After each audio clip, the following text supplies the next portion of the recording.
Hello, this is Brian Rowe with Mythic MTG Tech number 75, looking at the top 10 Azorius EDH cards, working my way through all of the different guilds. My criteria now is that each of the cards on the list needs to be under $20. They're aimed at a casual player, no combo, and they must also be cards that are fun for little honorable mentions here. I'm not going to go through all of them.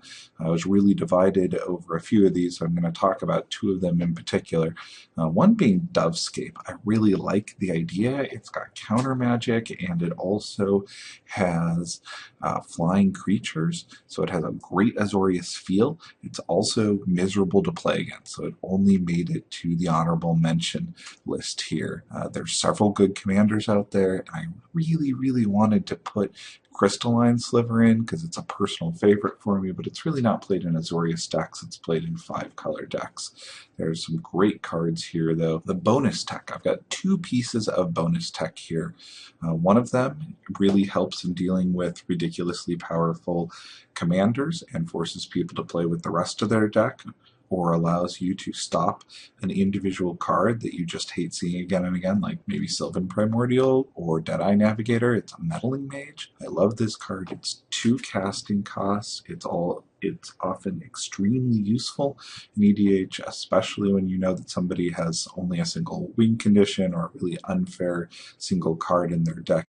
Aether Mage's Touch is another one that I really like because it's got the flavor of blue and white to it. To reveal the top 4 cards from your library, you may put a creature card from among them into play. So you can do this as an instant during combat so that you get a blocker, and then at the end of the turn, return this creature to owner's hand and put the rest of the cards revealed this way on the bottom of your library in any order. This is a wonderful way to get some enter the battlefield effects, to move through your deck and grab something good, have a nice little combat trick. It's got that instant speed, so it feels very blue. It has the return to your hand summon aspect to it, and it also has the white feel that makes it feel like a restoration angel or something to that effect coming out of nowhere at instant speed. The number 10 spot here, I've got a new card from Return to Ravnica. It's Detention Sphere. It's one of the best EDH removal cards out there. It's great against token decks. It's also just a wonderful targeted form of removal. I really like this card. It's got a little bit of that control aspect of blue and also the white exiling aspect. Number 9 spot here, I've got what's probably my personal favorite, which is Momentary Blink for dueling decks. It would be much higher on the list if this was a 1v1 list. It really feels like a blue-white card. It has remove a creature you control from the game and then return it to play under your owner's control.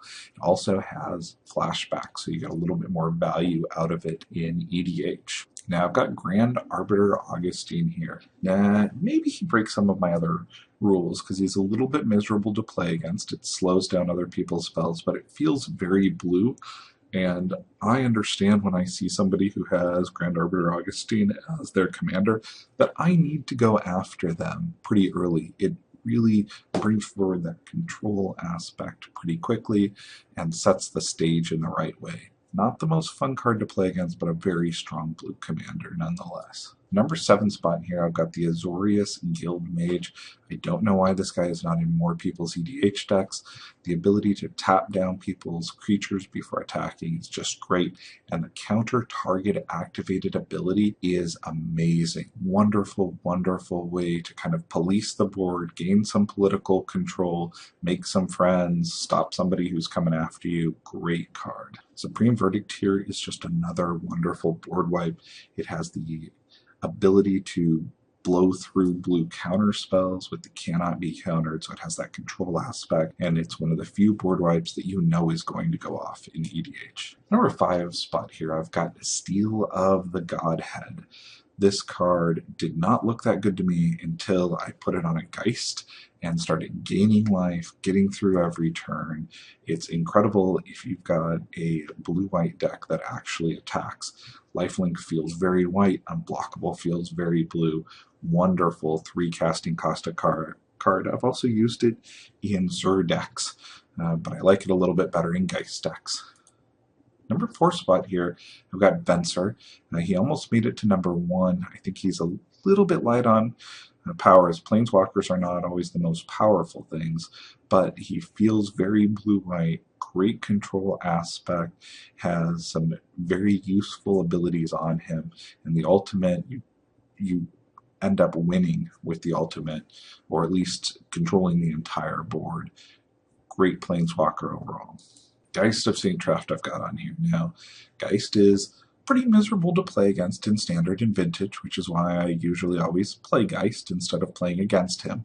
But in EDH, he moves the game along at a nice speed. He encourages the blue-white player to attack. Hexproof feels very blue. The Angel feels very white. In Standard or even in Legacy, the 6 damage is a lot of damage. In EDH, it's significantly less, so it doesn't feel anywhere near as overpowered. But it does give you a solid commander with great colors. He's one of the better dueling commanders out there, while also having some aspects of each of the blue and white there.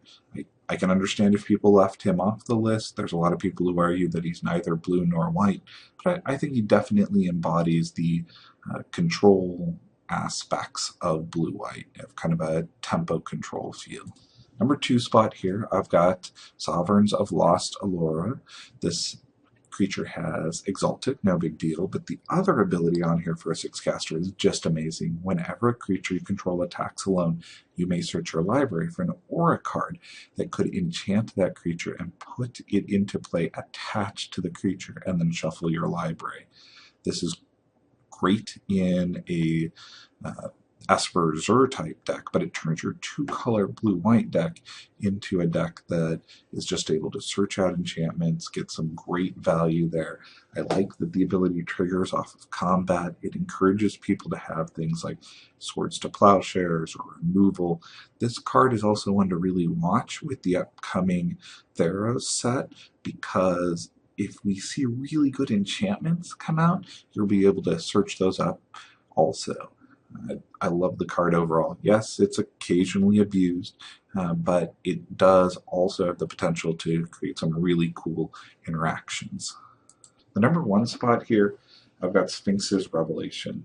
Now, as an old school player, the first time I saw this, I was thinking it was Stream of Life and some type of a massive draw spell like Brain Geyser.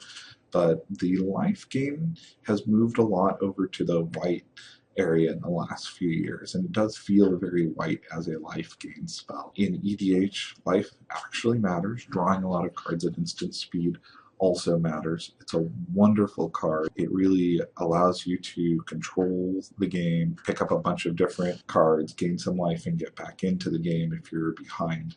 Well, I've also got to point out that the logic behind why this is so much better than Blue Sun Zenith really came to me when I was watching Channel Fireball's video from a few months ago on more competitive Azorius cards. LSV up there pointed out that people often underestimate life gain on other effects. Life gain by itself is usually terrible. If you spend 2 mana to gain 7 life, that's not good. But if you spend 3 mana to gain 5 life and have a useful effect on the board, the life gain ends up mattering.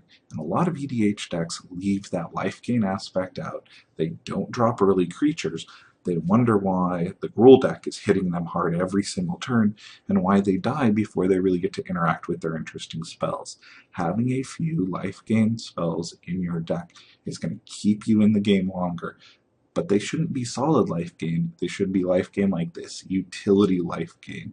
Things that have an impact on the board or gaining massive card advantage while also gaining some life and keeping you in the game. If there's any Azorius cards that I missed, please let me know. Thanks. This has been Brian Rowe with Mythic MTG Tech. Woohoo! We hit 1,000 subscribers!